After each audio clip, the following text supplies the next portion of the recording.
Buenas tardes con todos. Continuamos entonces nuestro recorrido. Estamos trabajando la literatura española. Tengamos presente, antes de iniciar, la importancia de ir leyendo la novela de Ciro Alegría, El mundo es ancho y ajeno. ¿Sí? Recuerden, esa obra la vamos a estudiar de manera profunda a partir de la semana 10, ¿sí? Donde analizaremos cada aspecto de la obra. De igual manera, también más adelante, la novela La ciudad y los perros de Ciro Alegría, de Mario Vargas Llosa, perdón. Bien, empezamos entonces nuestro recorrido. Hoy día vamos a trabajar la obra de dos autores muy importantes, Calderón de la Barca con La vida es sueño y Gustavo Adolfo Bécquer. Vamos a ver las rimas y las leyendas. Antes de ingresar a estos puntos centrales, permítanme recordar esta diapositiva, este panorama que la sesión pasada les mostré con respecto a la literatura española.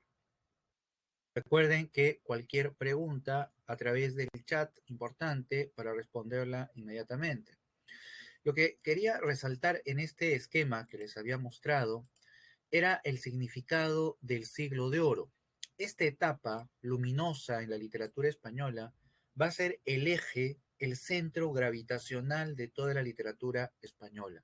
Es el momento en el que se sintetiza toda la tradición medieval y se fortifica la nación y la literatura española. Y es el momento al cual los escritores del siglo XIX y XX inclusive van a regresar. Este siglo XIX y XX, recuerden, en la literatura española, es una época de profunda crisis. ¿Sí? España pierde su condición de imperio, pierde sus colonias, pierde toda la hegemonía que tenía anteriormente. Y ahora se va a convertir en una sombra de lo que fue. En esa época, los escritores del siglo XIX y XX viran sus ojos hacia escritores como Góngora, escritores como Lope de Vega, Calderón, Cervantes, Garcilaso, etcétera, etcétera, etcétera. El siglo de oro es un modelo que va a marcar la pauta a lo largo de la literatura española. Esa es la importancia. La clase pasada habíamos estado trabajando, vimos ya la etapa del Renacimiento, enfocándonos en la novela picaresca. Ahora vamos a hablar del barroco, centrándonos en La vida es sueño. ¿Sí? Y posteriormente terminaremos hablando de Gustavo Adolfo Bécquer, con las rimas y las leyendas. Muy bien, iniciamos entonces nuestro recorrido. Primero, una visión general con respecto al barroco del siglo de oro.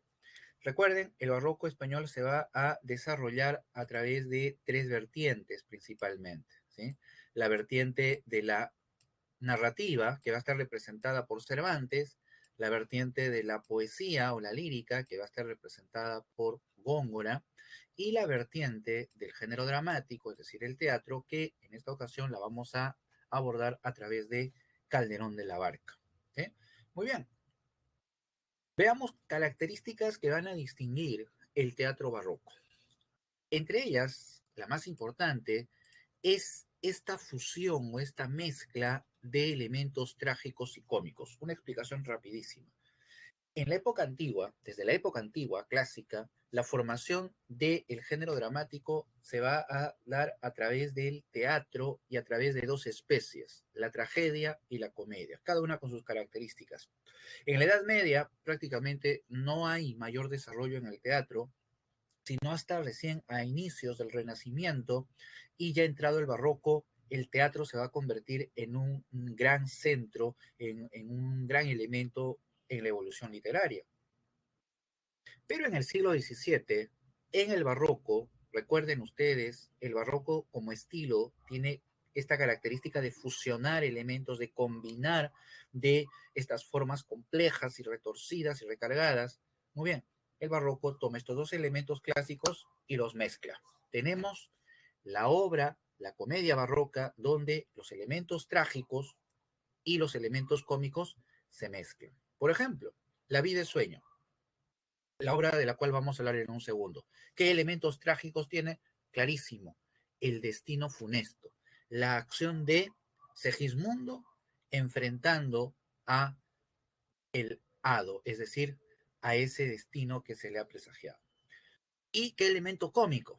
Por un lado, el sentido moral, porque eso es también de lo que vamos a ver en La vida de sueño, y por otro lado, también la armonía con la que acaba la obra, ¿no? Porque todos al final se reconcilian. Entonces, esa fusión de lo trágico y lo cómico es un elemento clave dentro del teatro del barroco, ¿no? Y que en gran medida explica lo que Giancarlo, por ejemplo, acota en el chat, que es la complejidad, ¿no? La complejidad, el retorcimiento, ¿no?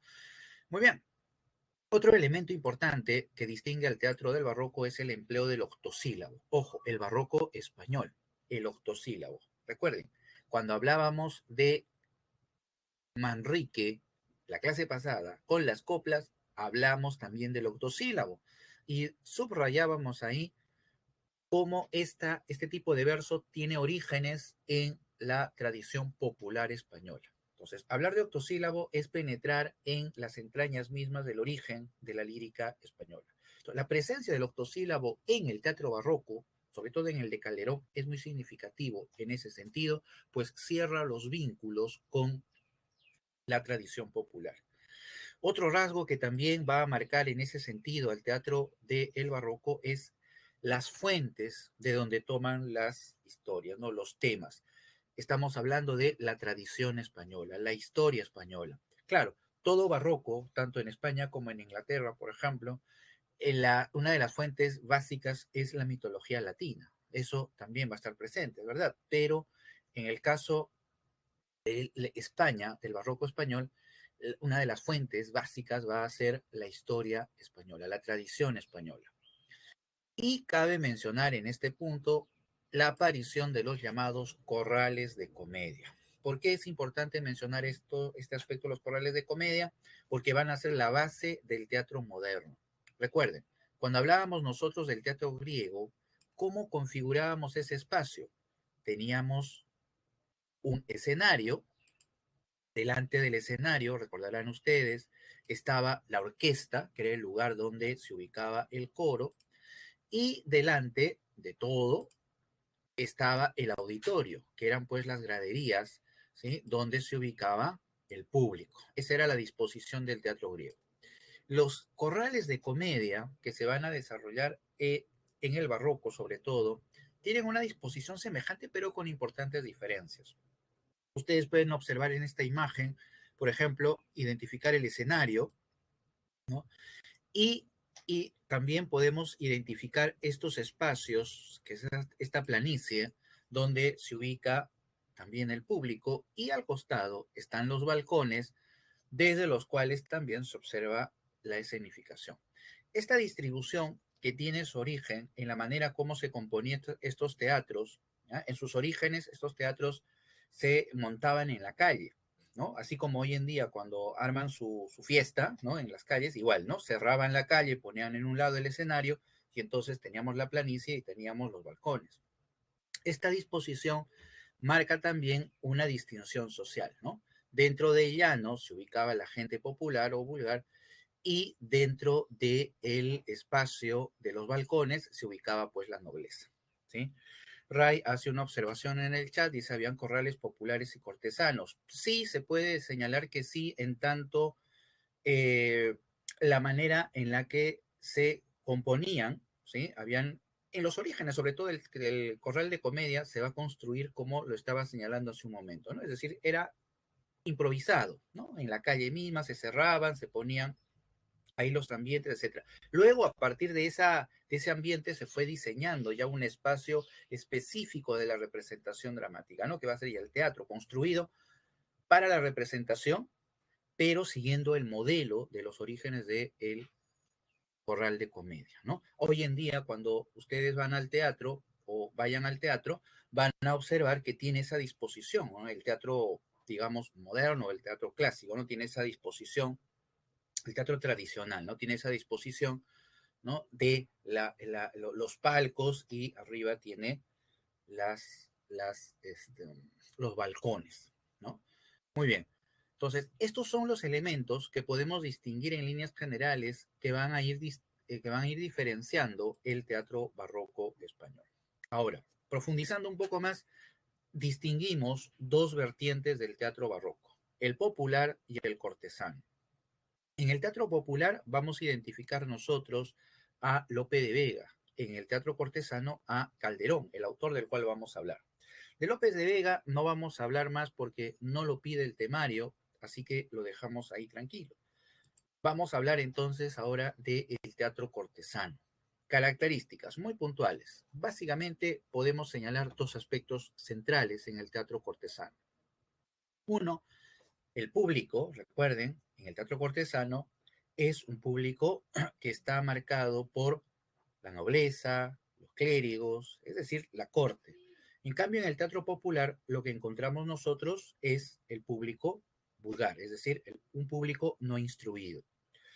De tal manera que la temática del teatro cortesano va a derivar a explorar temas de carácter filosófico o religioso, provocando o buscando provocar en el auditorio la meditación y la reflexión. Muy diferente es el caso del teatro popular, donde el objetivo, digamos, de la representación era entretener al público. ¿Eh?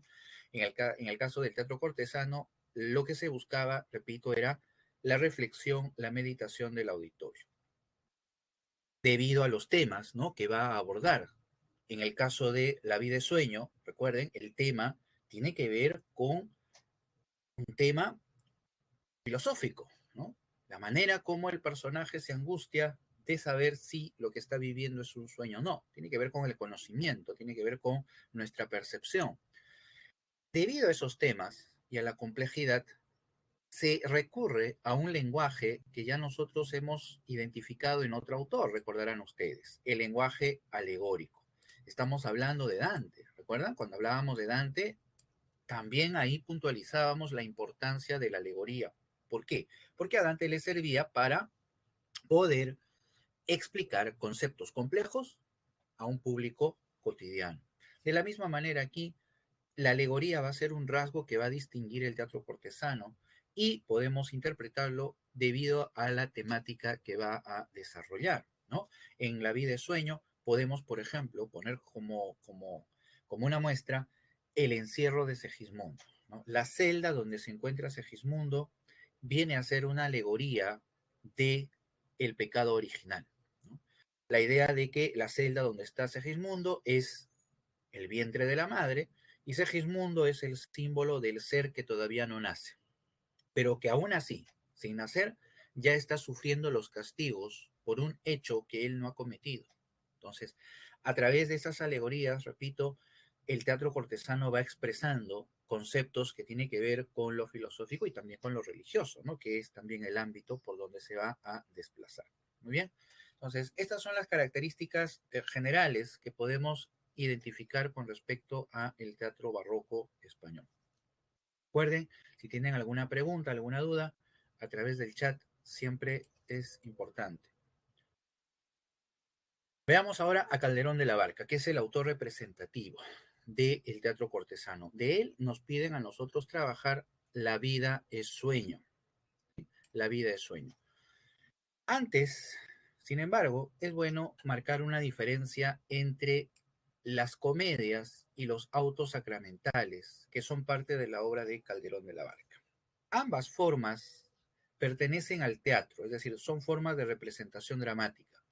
La diferencia que los distingue es que las comedias abordan temas de carácter filosófico, es decir, mundanos, por decirlo de alguna manera. En cambio, los autos sacramentales tienen una preferencia por los temas religiosos específicamente, ¿sí? Ese es el punto que los distingue. Muy bien, vayamos a ver entonces La vida es sueño. Algunos aspectos formales. La vida es sueño es un drama o comedia de tipo filosófico. Recuerden que en la época del barroco español a toda obra se le denominaba comedia. Pues recuerden lo que veíamos hace un momento, el teatro tiende a fusionar los elementos de la tragedia y comedia, ¿no? Y todo se mezcla y va a recibir el nombre genérico de comedia. Ese tipo de concepción va a estar presente en el género dramático a lo largo de los siglos, va a durar hasta el siglo XIX, donde se va a seguir denominando comedia a todo tipo de expresión dramática. La vida de sueño está dividido en 3 actos, siguiendo el modelo clásico, y predomina el verso octosílabo en la composición. Digo predomina porque en la obra también se emplea el verso endecasílabo, ¿sí? ¿Recuerdan? El verso endecasílabo. Es un tipo de verso que lo vimos con quién, ¿recuerdan? Alguien por el chat ahí puede señalar con quién vimos el verso endecasílabo hace algunas clases atrás. Lo vimos con Dante Alighieri, ¿sí? En la Divina Comedia, correcto. Muy bien, Jordan, en la Divina Comedia, claro. El verso endecasílabo es un verso que tiene, a ver, ¿cuántas sílabas tiene el verso endecasílabo? A ver, esas manitos veloces. El verso endecasílabo tiene, buscando en el chat, en el Google, están buscando. 11, muy bien, Ray. Tiene 11 sílabas. Muy bien, Jordan. Pilar dice que tiene 111. No, ya sé que te has equivocado, Pilar, no te preocupes. Sé que es 11, ¿no? Por ahí se te fue el teclado, no te preocupes. Correcto, 11 sílabas. Hago este hincapié en el verso endecasílabo, ¿por qué? Porque ese verso surge en Italia, pero a inicio del Renacimiento va a migrar a España, se adapta y se va a convertir en el verso más importante de la lírica española, junto con el octosílabo. O sea, va a ser el verso que identifica la lírica española y por eso es importante señalar. Muy bien, ¿cuál es el tema central de La vida es sueño? Lo estábamos mencionando, la existencia humana entre la vida y la ficción. Ese es el tema que va a envolver la crisis de Segismundo, porque Segismundo se desata en una crisis. Él no sabe si lo que está viviendo es un sueño o no. Ese tema es el tema de la época. Hay que partir de ese punto. Es el tema que envuelve a todo el hombre del siglo XVII. Un hombre angustiado, un hombre que vive en el vacío, pues todo lo que él creía, todas sus certezas se han venido abajo. Todo el humanismo ha destruido sus viejas creencias y entonces el hombre del 17 se encuentra pues abandonado. Eso va a expresarse a través de temas como la duda, la inestabilidad de la existencia, la duda sobre la realidad, ¿sí? Recuerden, por ejemplo, también Cervantes va a apelar a ese recurso a través de la mirada del Quijote.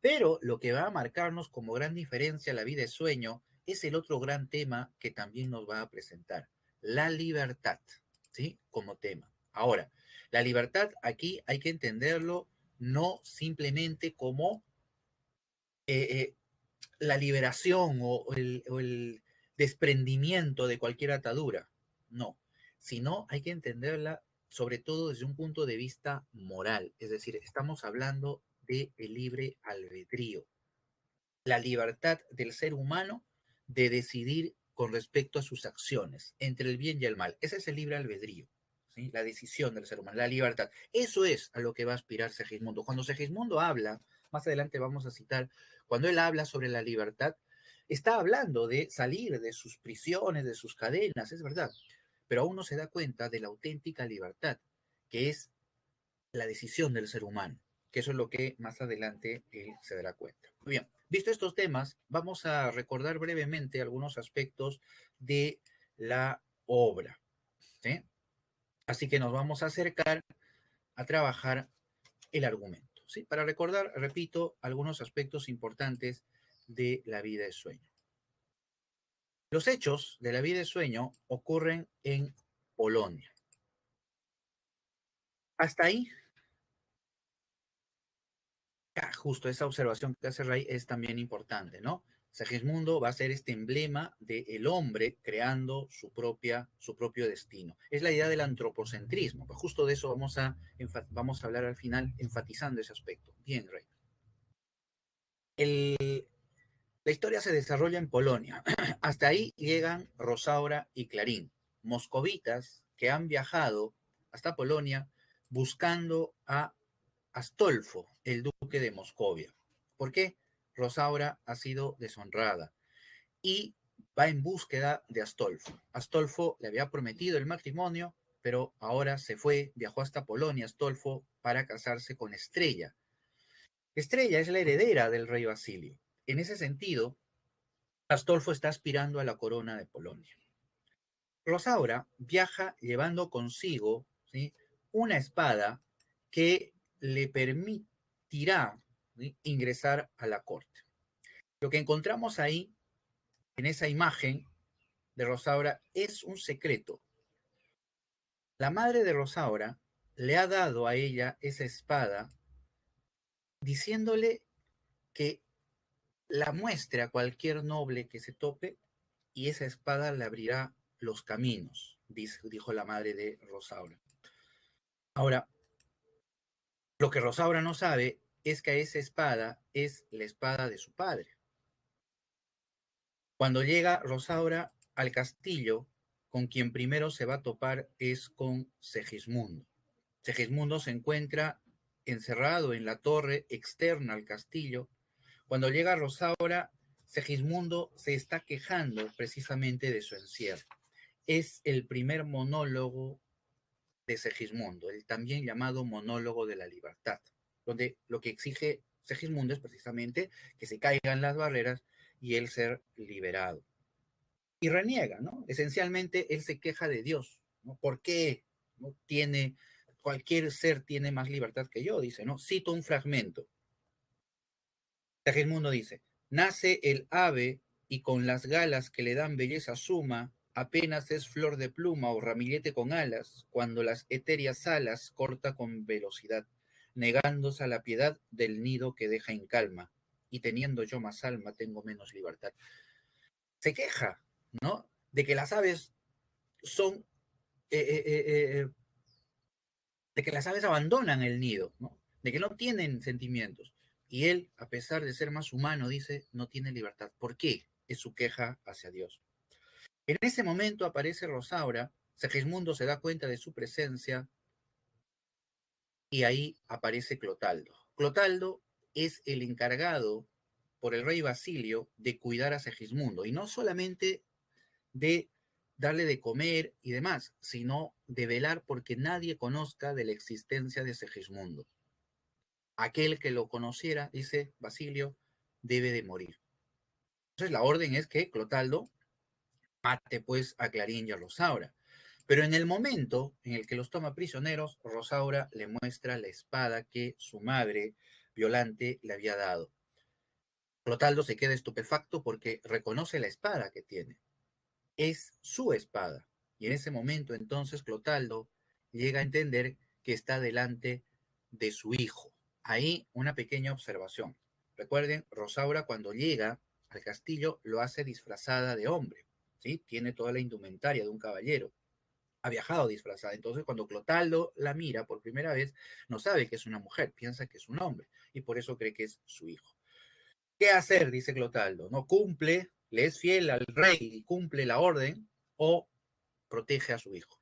Con esa duda, Clotaldo va con Basilio, pero cuando llega al castillo Clotaldo, Basilio le dice que ya no hay problema, que los libere, que él ha contado ya a toda la corte cuál va a ser o quién era Segismundo. Y le cuenta también a Clotaldo su plan. ¿Qué era lo que quería Basilio? Era poner a prueba el destino. Era ver si lo que las estrellas habían predicho se iba a cumplir. Y entonces le dice a Clotaldo que duerma a Segismundo, lo saque de la prisión y lo lleve al castillo, con la esperanza de que al ver esa otra vida, Segismundo se comporte de una manera adecuada y sea él entonces el heredero de su corona. Así que Clotaldo hace ello y lleva pues a Segismundo al castillo. Cuando Segismundo se despierta, queda pues asombrado de lo que está observando, ¿no? Se ha despertado en la alcoba del rey, queda pues maravillado, pero la duda es lo que lo asalta a él, ¿sí? Cito un fragmento breve de ese momento de la vida de sueño.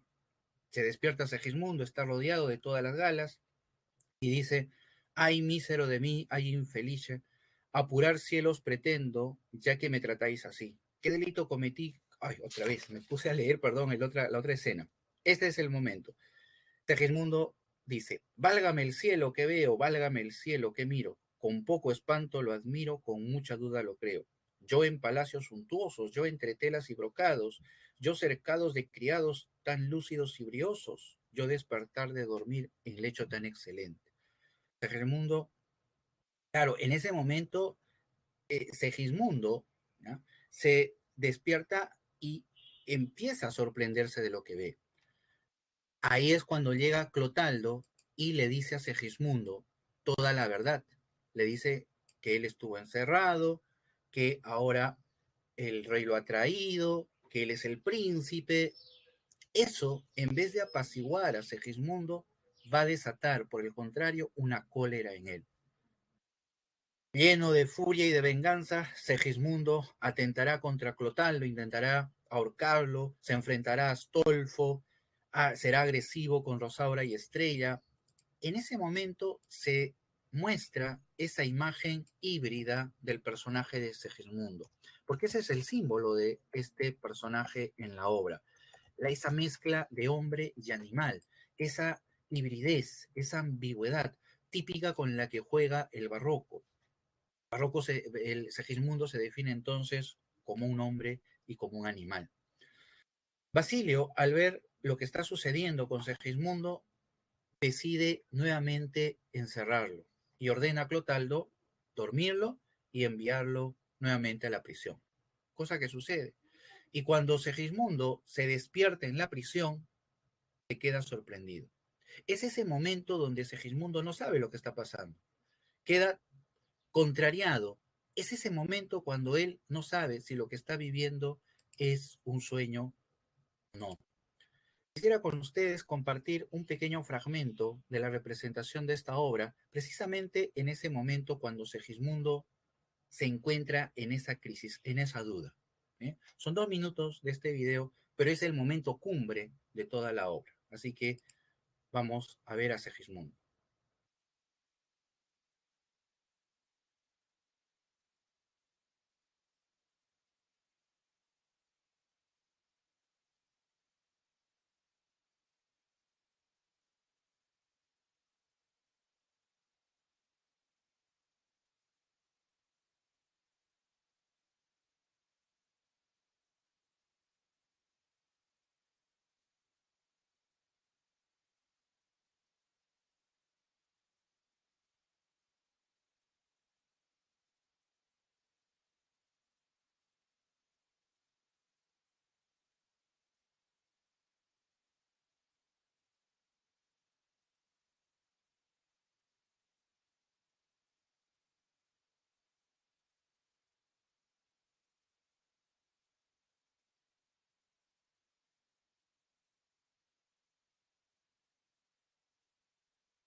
Muy bien, ese es el momento cumbre, como dice Valentina, icónico. Es el momento, como también lo señala Gala, es el momento en el que él piensa que todo es el sueño.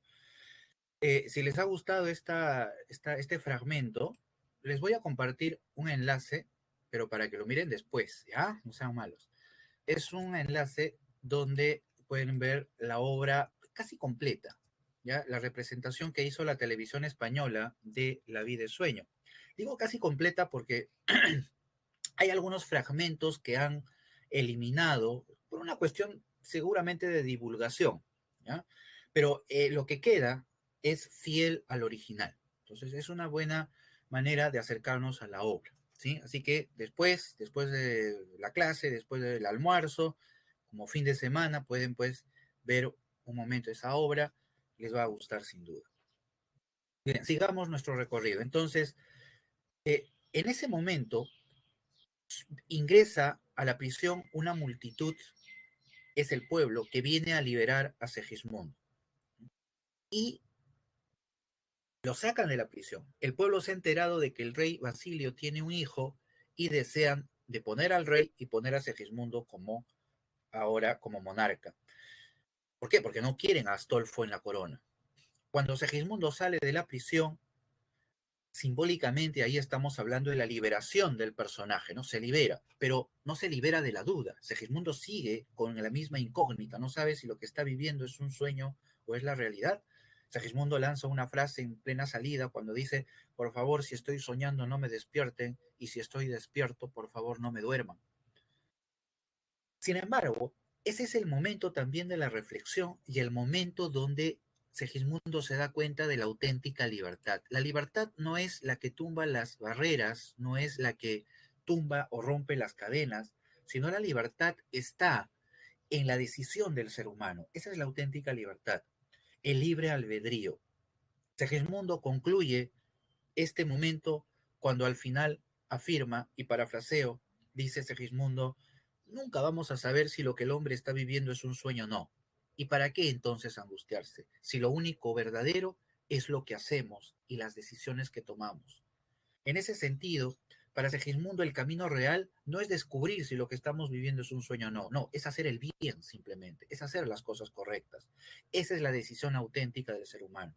Y esa, para Segismundo, viene a ser la auténtica libertad. Por eso es que al final de la obra se da la reconciliación. Cuando Basilio creía que Segismundo se iba a vengar con él, Segismundo al final, él es quien se arrodilla delante del Padre y le pide perdón. Y al final, Astolfo y Rosaura se van a casar, Segismundo se casará con Estrella, la armonía, la reconciliación. Es ese el centro de la obra y el final con esta idea moral sobre la conducta del ser humano, que va a permitir ir más allá del conflicto que nos planteaba esa realidad ambigua y dudosa en la cual estaba inserto el personaje. Muy bien. Y lo que hace un momento también estaban aludiendo en el chat, claro, Segismundo crea su propio destino. Es muy interesante si comparamos nosotros a Segismundo con ese otro gran personaje del teatro que es Edipo. Edipo es muy parecido a Segismundo, por supuesto, porque ambos tienen que enfrentar un destino honesto.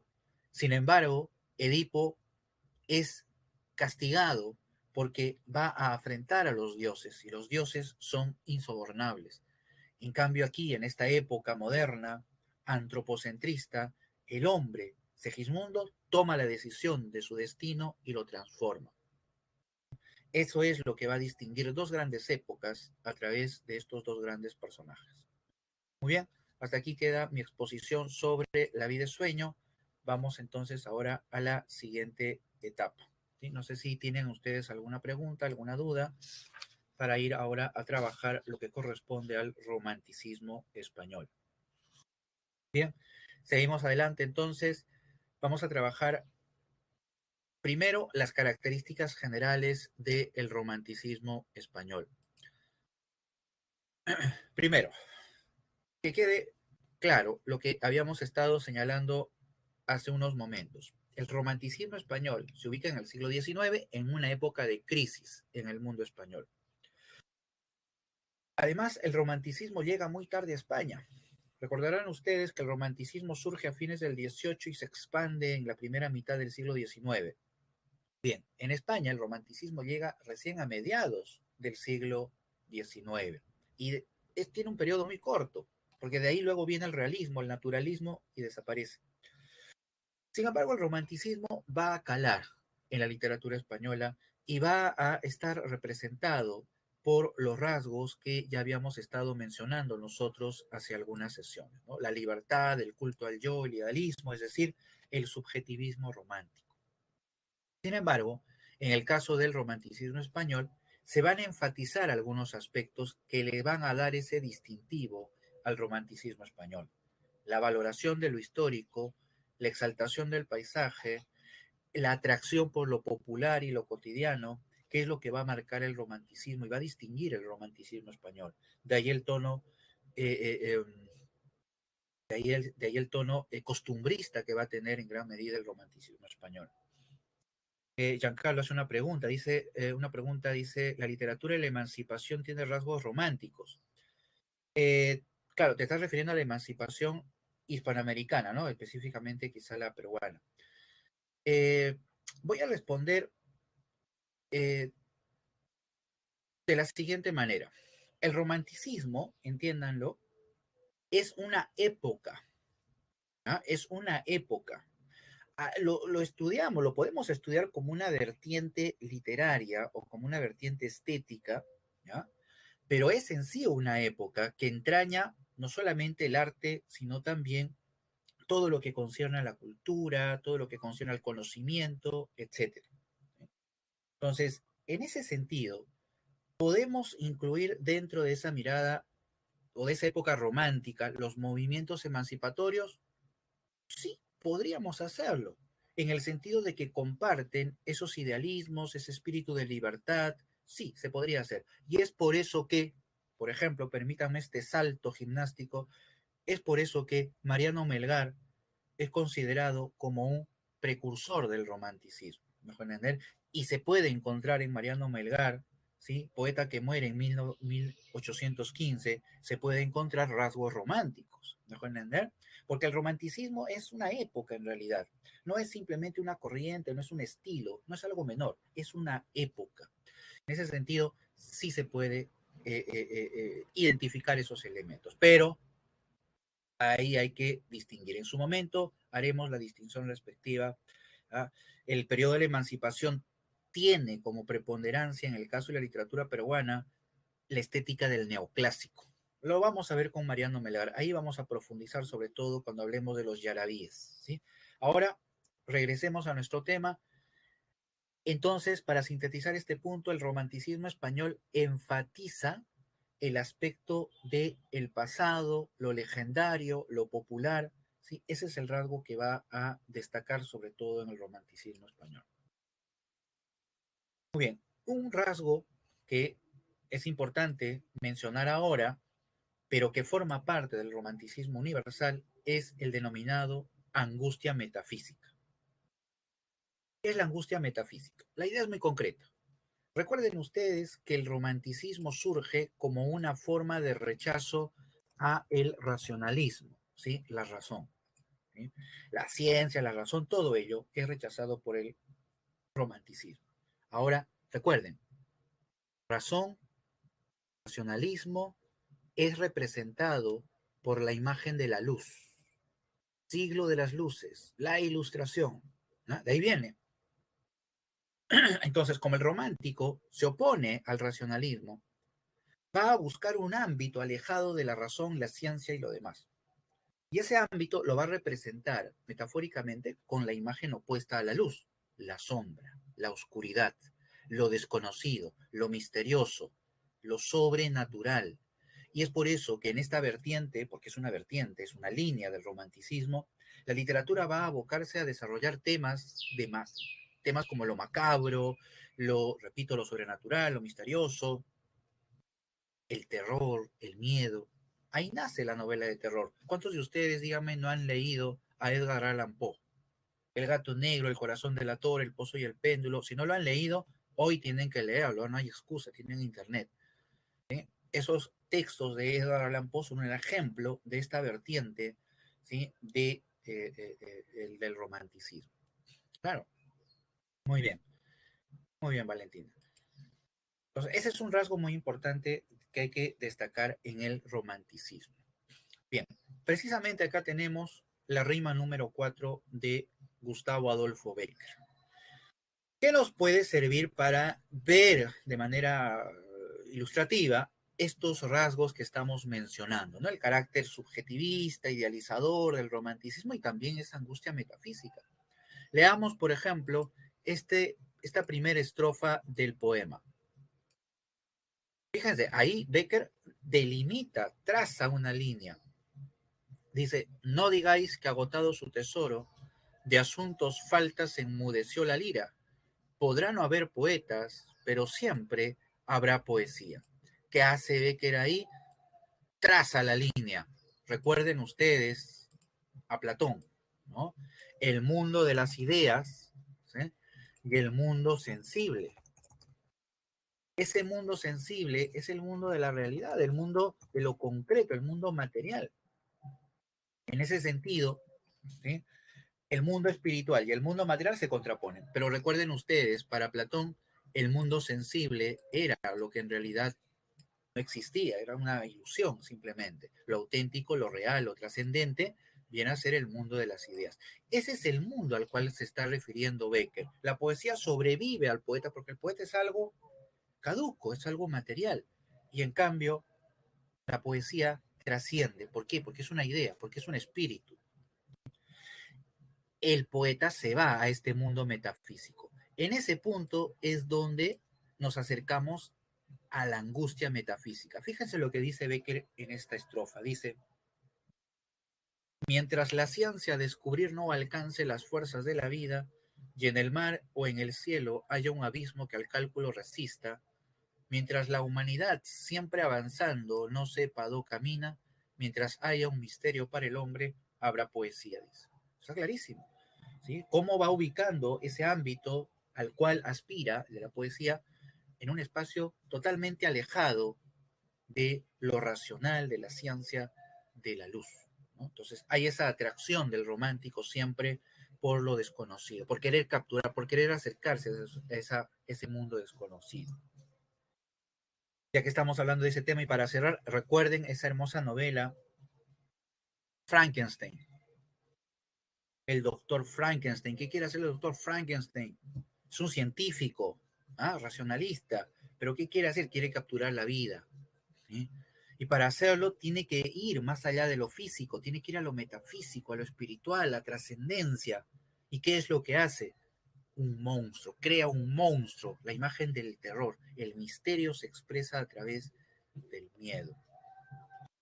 Muy bien, eso es lo que encontramos entonces, ¿sí? En el romanticismo, ¿no? En líneas generales lo estábamos viendo. Muy bien, acerquémonos ahora a Gustavo Adolfo Bécquer. De él tenemos que trabajar dos textos, rimas y leyendas. Muy bien, veamos rimas. Rimas es un conjunto de poemas que se publican de manera póstuma un año después de la muerte de Bécquer, ¿sí? Y se van a distinguir las rimas por su carácter sencillo y su brevedad. ¿Por qué es importante ese rasgo formal? En el contexto de la poesía de Bécquer, ojo, Bécquer se ubica ya al final del romanticismo, ¿ah? Algunos inclusive denominan a Bécquer como un poeta post-romántico, ya imagínense. Entonces, en ese contexto, Bécquer se va a distinguir de la lírica. ¿Por qué? Porque la lírica de ese momento está saturada de adornos, está recargada de artificios. Es una poesía muy retórica, por decirlo de alguna manera. En cambio, él, con un lenguaje directo, con una sencillez formal y una brevedad, obviamente se va a apartar de ese tumulto. Ahora, este aspecto sencillo y formal también es importante por algo que ustedes sin duda han percibido cuando han leído algún poema de Bécquer. Aquí nadie me va a decir que no ha leído un poema de Bécquer. Lo han leído. Y cuando has leído alguno de los poemas de Bécquer, no vas a negar que has sentido identificación, ¿ah? Son palabras que te han quitado el aliento. ¿Por qué? Porque percibes en los versos sinceridad, ¿sí? Cercanía. ¿Ah? ¿Y eso gracias a qué? Al lenguaje. Como no es un lenguaje tan retorcido, como no es un lenguaje recargado, ni muy adornado, enmascarado, es en el fondo una literatura que despierta, repito, emociones directas, sinceras. Es eso también lo que hay que destacar en el caso de las rimas. Ahora, veamos el tema, el amor idealizado. La idealización, ya lo vimos, es una de las dimensiones claves de las rimas y del romanticismo. Pero en el caso de Becker, esa idealización la vamos a alcanzar a través del concepto del amor. En, en esta rima 24 podemos percibir la naturaleza del concepto del amor en Becker, el amor platónico. Para entender esa idea, tenemos que recurrir a un concepto que también es importante en el romanticismo, la idea de la complementariedad. Lo digo sucintamente. Recuerden aquel diálogo de Platón cuando hablaban del amor. Uno de los contertulios de Platón le dice, le cuenta un mito, ¿no? Sucintamente, la idea es que el ser humano es un ser fragmentado, cuya aspiración es la de alcanzar la unidad. Y en su búsqueda va a encontrar otra alma igual que él, fragmentada, que es su otra mitad. Al unirse, volverán a ser la unidad perdida. A esa idea se le llamaba el amor. El amor entonces termina siendo la aspiración a la unidad total, pero que es una unidad solo espiritual y en ese sentido idealista, trascendental, metafísica, si quieren llamémoslo. Y eso es lo que encontramos, por ejemplo, nosotros en estos versos de Becker. Fíjense en esta imagen, solo vamos a leer este fragmento. Dice, dos rojas lenguas de fuego que a un mismo tronco enlazadas se aproximan y al besarse forman una sola llama. La unión de los dos fuegos, que son las dos almas incompletas, que se unen en una totalidad, pero esa unión, esa totalidad es trascendental, es metafísica, es espiritual. ¿Sí? En ese sentido se proyecta un mundo idealizado, ¿sí? A un mundo que se aparta pues del mundo material. Eso es a lo que aspira la poesía de Becker. Espiritualidad, diría más bien Ciro. Está bien, metafísica, pero espiritualidad tal vez sea lo más cercano. Ahora, también hay que tener en cuenta que ese amor idealizado también va a llevar al poeta a expresar un sentimiento de congoja, ¿no? A un sentimiento de tristeza, porque precisamente por ser idealizado es imposible de alcanzar, ¿no? Y eso es lo que al final expresa el poeta en varios de sus textos, ¿no? Cuando dice, por ejemplo, en esta rima, que es la rima eh, 80, dice, todo sucederá, podrá la muerte cubrirme con su fúnebre crespón, pero jamás en mí podrá apagarse la llama de tu amor, dice. Es decir, la idea de que su amor es trascendente a toda vida. Pero de igual manera, ¿sí? El amor también es inalcanzable en ese sentido. Becker dice en otra rima, yo que a tus ojos en mi agonía los ojos vuelvo de noche y día, yo que incansable corro de mente tras una sombra, tras la hija ardiente de una visión. Es decir, corre atraído por una imagen que jamás va a alcanzar, porque es una imagen etérea, ¿no? Es una imagen que va a siempre a alejarse de él, ¿no? Eso es lo que encontramos. Muy bien, con esto terminamos las rimas y nos vamos a las leyendas rápidamente. Veo que muchos sienten una atracción por las leyendas, ¿no? Ahí Carlos, Valeria han estado ya hablando de las leyendas. Sí, las leyendas son un conjunto de relatos que Becker compone a partir de historias extraídas de la tradición popular. Y ese es uno de los rasgos que debemos nosotros de destacar. Las leyendas tienen un elemento legendario. Recuerden, hace un momento cuando hablábamos del romanticismo español, enfatizábamos su atracción por lo popular, por el pasado, por las tradiciones. Muy bien, en Becker encontramos eso. Las rimas de Becker son recopilaciones que realiza el autor de diversas creencias y tradiciones populares. Otro rasgo que define las leyendas es el exotismo, pero un exotismo sobrenatural, es decir, el énfasis en historias enigmáticas, fantasmales, que vamos a encontrar nosotros en este conjunto de relatos. Y ahí, en ese punto, es donde llegamos al tema que Ray, por ejemplo, menciona, ¿no? Y también Giancarlo menciona en el chat, ¿no? La idea de la hermosura diabólica, lo bello y lo monstruoso. ¿Ya? Aquí, en este punto, vamos rápidamente a ver esta leyenda de Becker y vamos a hablar del concepto de lo grotesco, que es a lo cual se está aludiendo en ese momento. La Jorca de Oro nos presenta un personaje femenino llamada María, María, fíjense la alusión, que es presentada de una manera angelical. Sin embargo, María es por dentro una mujer perversa, ¿no? María se aprovecha de su belleza. Tiene ella el capricho de poseer, quiere poseer una alhaja, un dije de oro, que la imagen de la Virgen María lo tiene en la iglesia. Y va con un joven llamado Pedro, el nombre también es muy simbólico, y le dice, Pedro queda asustado, le dice, oye, me estás pidiendo que le robe pues a la Virgen María, ¿no? Es un sacrilegio. Pero María, con sus ojos verdes, como todos los personajes femeninos de Becker, le dice que lo haga. El pobre Pedro va una noche a la iglesia, trepa, llega hasta donde estaba la Virgen, extiende el brazo, le arrancha el dije, pero en ese momento ocurre precisamente el hecho sobrenatural.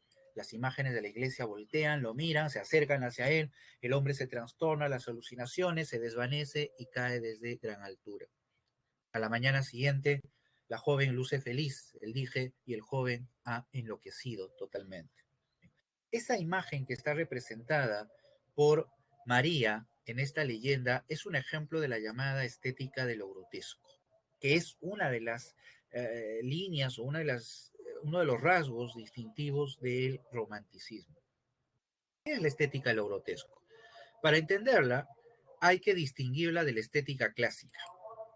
¿Cómo entendemos la estética clásica? Podemos definirla de esta manera, simplificándola, obviamente. La estética clásica busca despertar la emoción del espectador a partir de la contemplación de la armonía, el equilibrio, la claridad, de ahí que aspire a formas proporcionales, ¿sí? Al orden, a la armonía, como señalamos. El romanticismo, que se opone a las formas clásicas, va a aspirar a la estética de lo grotesco. Víctor Hugo, un personaje que sin duda ustedes conocen, va a sostener este concepto en un prólogo a una famosa obra titulada Cromwell, donde él habla de la estética y lo grotesco. Y la presenta como la estética de los tiempos modernos, contrario a la estética clásica. Los tiempos modernos son tiempos de contradicciones, dice Víctor Hugo, y esas contradicciones se reflejan también en la naturaleza estética. Lo inarmónico. Si en la estética clásica la armonía es la base, en el romanticismo es lo inarmónico. Lo feo y lo bello, lo divino, lo demoníaco, se van a mostrar entonces como elementos constitutivos. Y el ejemplo que podemos usar aquí, emblemático, es este personaje conocido por todos como Quasimodo. Quasimodo es un ser que físicamente es deforme, ¿ah? Tiene una joroba, una protuberancia en el ojo, tiene una pierna más pequeña que la otra. Sin embargo, por dentro, Quasimodo es un ángel, es un ser puro. Esa combinación entre la fealdad y la belleza del espíritu produce una reacción en el espectador. La compasión del personaje, la empatía con el personaje, la tragedia del personaje, eso es lo que produce en el espectador. Y esa es la emoción que busca despertar la estética de lo grotesco. Y eso es lo que vemos en el personaje de María y en la leyenda que acabamos de citar. ¿Sí? Muy bien, llegamos hasta acá. Les agradezco a todos ustedes. Si tienen alguna duda, por favor, a través del chat. Aquí les presento a ustedes las claves de la semana número 5. ¿Sí? Recuerden, por favor, que eh, lo que estamos desarrollando es lo que está ahora en el temario. ¿Ya? Esto es importante. para que sigan toda la línea que se va a desarrollar. Bien, si tienen alguna pregunta, por favor, me gustaría que la realizaran por el chat mientras les voy entregando la encuesta que nos piden que ustedes la desarrollen. Pues vayan marcando, por favor, por acá para poder desarrollar, para poder conocer, ¿no? Sobre todo, y poder mejorar, sobre todo. Muy bien, gracias a todos, gracias Moisés, Valentina, Jordan, Harold, Valentina, Moisés, muy bien, gracias Giancarlo. Giancarlo dice, también había una leyenda que se relacionaba. Sí, sí, les invito a leer las leyendas, hay varias, ¿no? Los Ojos Verdes también es otra de las leyendas más conocidas de Gustavo Adolfo Bécquer. ¿Sí?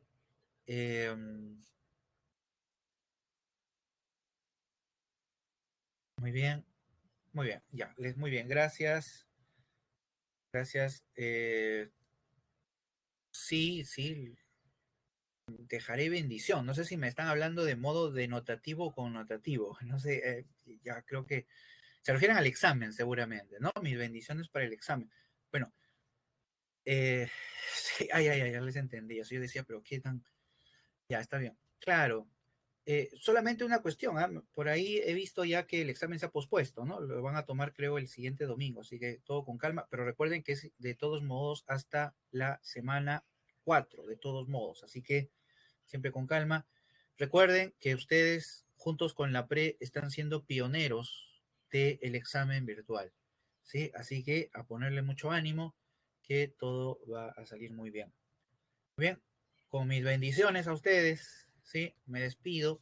Por favor, cuídense mucho y cuiden a su familia, ¿sí? Nos vemos. Hasta luego.